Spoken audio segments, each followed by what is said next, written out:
kabar? Anak-anak yang di rumah maupun di mana saja berada. Senang sekali bisa bertemu anak-anak walaupun secara online. Ibu berharap semua dalam keadaan sehat-sehat ya, dan penuh sukacita dan sudah siap untuk sekolah minggu ya. Duduk yang sopan, tidak sambil makan dan minum, atau bercerita jika bersama teman atau saudara. Karena kita akan beribadah, menyembah dan memuji Allah yang kudus. Ayo anak-anak, bangkit berdiri, kita akan memuji Tuhan. 2 lagu berturut-turut ya. Yang pertama, Bapa ku datang padamu. Dan yang kedua, baca kitab suci.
Sekarang kita hendak mendengar cerita firman Tuhan. Ibu ajak kita berdoa bersama. Mari kita berdoa. Tuhan Yesus yang baik, terima kasih Engkau memberi kesempatan kepada kami untuk boleh beribadah kepadamu. Kami akan mendengar firman-Mu. Tolong setiap kami Allah Roh Kudus, agar kami dapat mengerti firman yang disampaikan. Terpuji nama-Mu. Hanya di dalam nama Yesus Kristus, Juru Selamat kami yang hidup, kami berdoa. Amin. Anak-anak, cerita hari ini diambil dari Injil Markus pasal 11 ayat 15-17 dan Injil Lukas pasal 19 ayat 45-48 dengan tema Yesus menyucikan bait Allah. Anak-anak, ibu mau tanya ya, apakah Yesus bisa marah? Atau apakah Yesus pernah marah? Kalau memang iya, mengapa Yesus marah? Ayo kita sama-sama ikuti ceritanya. Waktu itu menjelang Paskah, dan biasanya orang-orang Yahudi dari segala penjuru akan datang ke Bait Allah di Yerusalem. Untuk apa? Untuk beribadah. Yesus dan murid-muridnya pun pergi ke Yerusalem dan tiba di Bait Allah. Ketika Yesus berjalan masuk halaman Bait Allah, Yesus melihat halaman itu telah menjadi pasar yang kotor, yang ribut, penuh dengan orang yang berlalu lalang, menjual, membeli, dan ada banyak hewan seperti sapi, domba, lembu, burung merpati. Juga ada meja-meja penukar uang, ada bangku-bangku duduk penjual burung merpati. Padahal fungsi Bait Allah sebagai tempat kehadiran Allah, tempat menyembah Allah, memuji Allah, pusat ibadah dan rumah doa bagi semua bangsa yang mau datang mencari Allah. Telah menjadi pusat perdagangan, telah menjadi pasar hewan, dan para penukar uang sibuk menukar uang asing karena banyak orang dari segala kota, mereka datang membawa uang, menukar mata uang mereka dengan mata uang sikal untuk persembahan di Bait Allah. Orang-orang sibuk membeli domba atau burung merpati untuk persembahan kepada Allah di Bait Suci.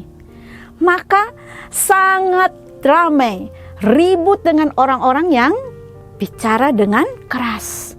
Ditambah suara hewan dan burung-burung. Pokoknya hiruk pikuk. Anak-anak, kalau keadaan demikian, bagaimana orang dapat beribadah? Dan melihat apa yang terjadi di Bait Allah itu, Yesus mengetahui bahwa itu salah. Rumah Bapaknya adalah Bait Allah, bukan pusat perdagangan. Dan Yesus pun bertindak. Yesus mau menjadikan segala sesuatu menjadi benar, yaitu Bait Allah menjadi tempat beribadah, memuji Tuhan.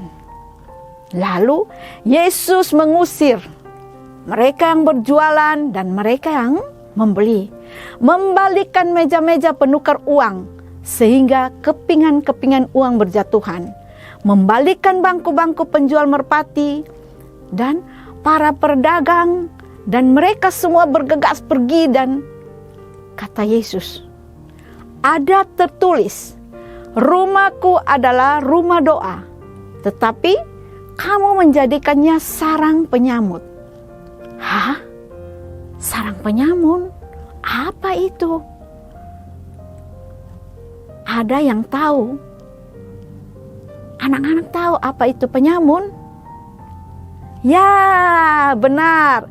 Penyamun sama dengan perampok, pemeras. Jadi kalau begitu, sarang penyamun berarti sarang perampok atau sarang pemeras. Mengapa begitu? Karena rupanya dalam menukar uang dan menjual hewan-hewan atau burung merpati, mereka mengambil keuntungan yang sangat besar. Nah, itulah sebabnya Yesus menjadi marah. Selain membuat kotor, mereka juga mengambil keuntungan yang besar. Tapi anak-anak, Yesus marah bukan karena membenci mereka, orang-orang itu. Tapi Yesus hendak menegaskan, mau mengingatkan bahwa bait Allah adalah rumah doa yang adalah kudus. Yesus mau kembalikan kepada penggunaan yang semestinya. Dan anak-anak, Yesus mempunyai hak dan kuasa untuk menjadikan segala sesuatu menjadi benar di dalam bait Allah. Karena Yesus adalah anak Allah. Nah, sekarang lihatlah, orang banyak dapat datang ke bait Allah untuk beribadah, berdoa, dan mendengarkan Yesus mengajar firman Allah. Anak-anak, Yesus mempunyai kuasa menjadikan segala sesuatu benar di bait Allah. Yesus juga mempunyai kuasa atas hidup kita. Apa artinya? Ini berarti Yesus mempunyai kuasa untuk menyucikan dosa kita. Kita yang bersalah dibenarkan. Yesus membaharui, mengubah hati kita sehingga kita dapat percaya dan taat kepadanya sebagai juru selamat kita dan senantiasa memelihara kita, anak-anaknya. Anak-anak, kita akan menutup cerita dengan pujian Rumah Tuhan. Pujian ini mau mengajar kita, mau mengingatkan kita bagaimana kita menjaga rumah Tuhan agar tetap bersih seperti kita menjaga hati kita. Ayo kita sama-sama menyanyi.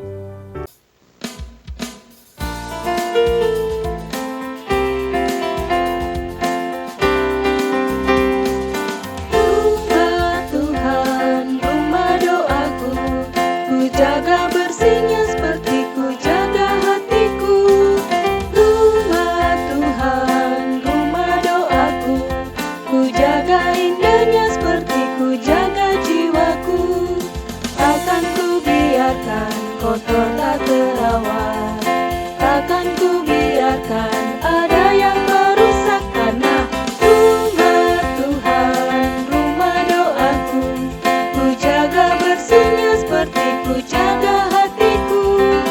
Rumah Tuhan, rumah doaku, ku jaga indahnya seperti ku jaga jiwaku.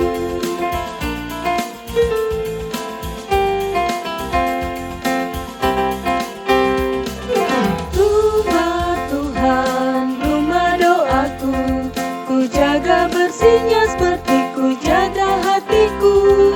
Rumah Tuhan, rumah doaku, ku jaga indahnya seperti ku jaga jiwaku. Takkan ku biarkan kotor tak terawat, takkan ku biarkan ada yang merusak, karena rumah Tuhan, rumah doaku, ku jaga bersihnya seperti ku jaga hatiku. Rumah Tuhan, rumah doaku, ku jaga indahnya seperti ku jaga jiwaku.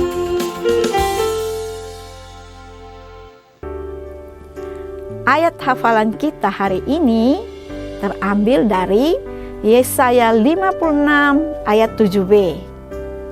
Sebab rumahku akan disebut rumah doa bagi segala bangsa. Sekali lagi ya, Yesaya 56 ayat 7b. Sebab rumahku akan disebut rumah doa bagi segala bangsa. Untuk tugas hari ini, kelas kecil akan membuat seperti ini.